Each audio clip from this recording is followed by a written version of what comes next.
Long ago, there was a young man who had an intense belief in the Buddha.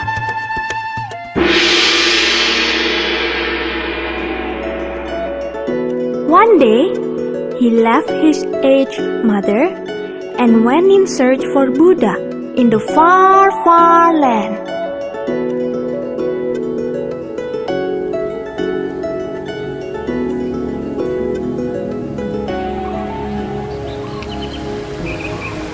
He went through great hardship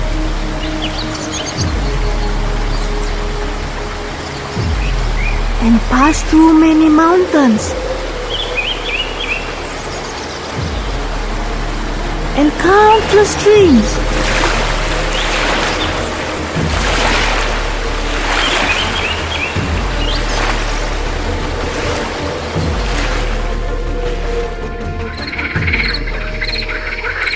But he still failed to find the Buddha he was searching for.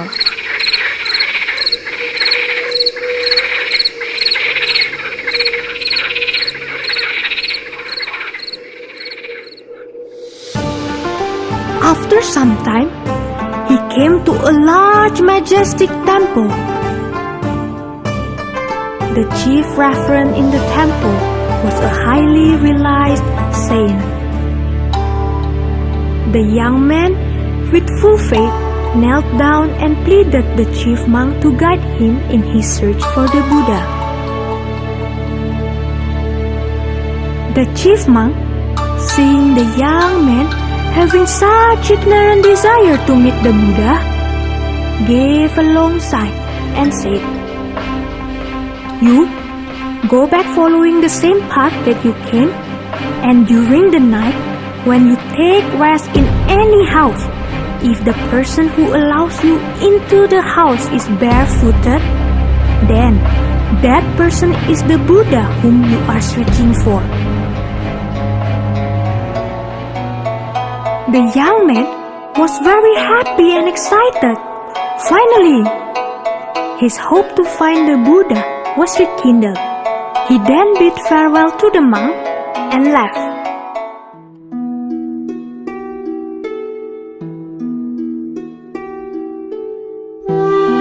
For many months and many times in the late night, he managed to find a house to stay.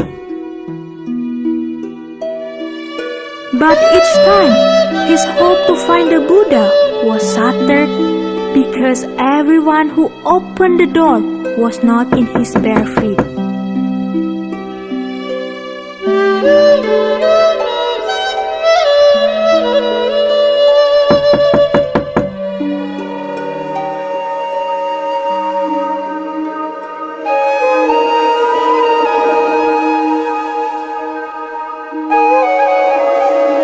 As he was approaching nearer to his house, his disappointment grew, and his hope to find the Buddha was fast fading. He was so close to reaching his house, but there was still no sight of the Buddha.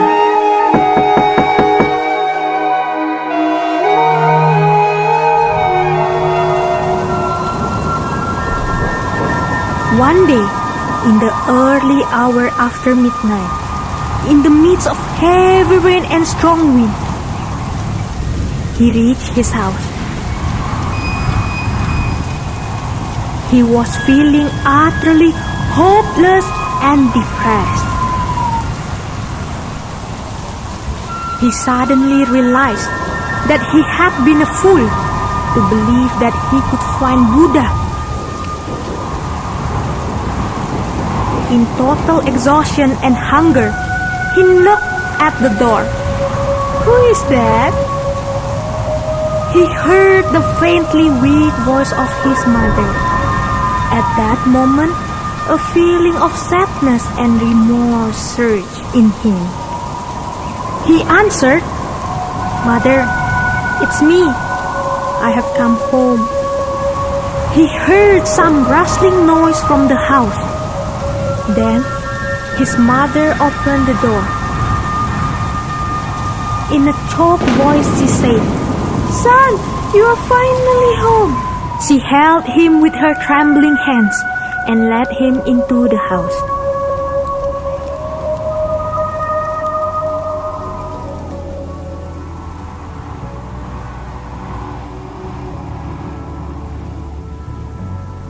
Under the soft lighting of the house, with tears in her eyes, his feebly looking mother stroked his face lovingly and gently with her unsteady hands.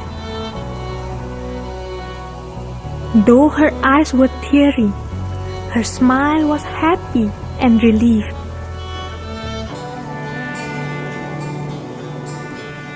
The young man was touched, and as he bowed to his mother, he realized that she was standing on the freezing cold floor in her bare feet. That moment, he remembered the words of the chief reverend. If the person who allows you into the house is barefooted, then that person is the Buddha whom you are searching for. He fell at his mother's feet. With choking voice he cried, "Mother!" At this moment, an awakening truth arose in him. Loving relationship is Buddha. Mother's love is also Buddha. Parents are Buddhas whom all should give reverence and respect.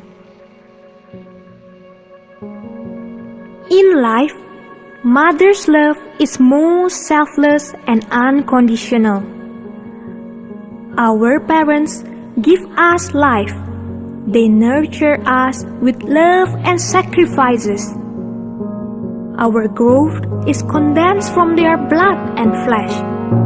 We grow into adults through their unceasing care and love.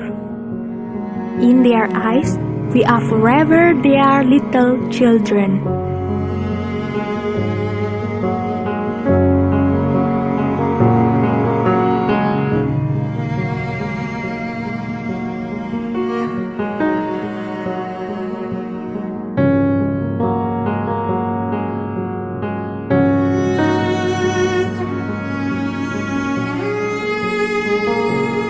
The lamb kneels to get its feed of milk from its mother, and the cow repays its old mother by feeding her. A person who does not love and respect his parents has actually lost his conscience and the basic moral virtue of human.